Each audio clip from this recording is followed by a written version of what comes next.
လက်တော့ညောင်းနေပြီ ဟလာအဲ့တကယ်လည်းကော အေးလေ သမီးလာ finish ရပါ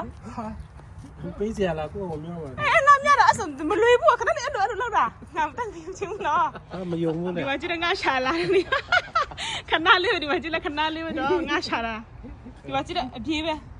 နောက်ရက်သွားရင်မင်းကို ငများတယ်မလို့လို့တော့မှ ဟုတ်လား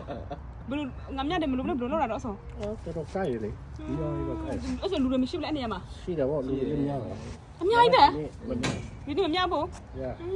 ခဏလေးပဲဆိုအရင်မြင်တော့အဲ့လူနဲ့ဘယ်လိုမြင်အဲ့လူနဲ့တော့ ဘေးနားပါငါအများကြီးပဲ အဲ့ဆိုဒီနေ့အင်္ဂါလားဟုတ်လား ရပြီလေအဲ့လိုပဲလုပ်ရ အဲ့ဆိုတလဲကိုနေနေသွားမလဲမတော်တော့ဘူးလား တနင်္ဂနွေတော့အင်္ဂါနေ့ပဲတော့ အဖေကတလဲကိုနေရ တနင်္ဂနွေငားမများချင် အော်ဟုတ်တယ်မကောင်း ပြီးတော့လူသားများတယ် ဟုတ်လား နေရာလဲဆက်မှာမဟုတ် အော်အများကြီးပဲတော့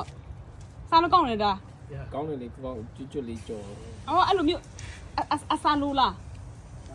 စားလို့တော့ပေါ့ ဒီမှာလေတငါတေတငါတေ ပူးကောင်တော့ဝယ်တယ်လေ အာပိုကဘယ်လိုပြရလဲဆို ငါချက်ပဲ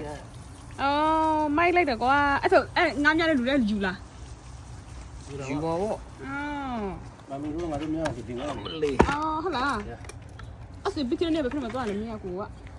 ဒီကဒီပင်းနေက နော် ငါတို့လား ဒီ သွားလာ ဟေးစားလို့ရတယ်လေအခုတော့အဲ့ဒါပါလဲ ဟမ် ဒီမှာချင်းငါရလာတာအများကြီးပဲ ကြော်စား ကျော်စားလို့ရတယ်ရှက်စားလို့ရတယ်လေကိုနဲ့ဖရဘရောက်ကြ ဟမ် စကားယူလာခဲ့လေစကား ဒီကစကား အော်ငါတို့ဟင်းစီတဲ့စကားလေအဲ့စကားမှာပြင်ပြရမှာလေ ဒီစကားတော့ဘယ်မှာတော့ အော်မစင်းလို့နော်အော်ကြီးမစင်းလို့လေငါတို့အများကြီးပဲရလာပါတယ်ကွယ် ဒီစကားလေ အော်မစင်းလို့ဟင်းစီတဲ့စကားလေ ဟ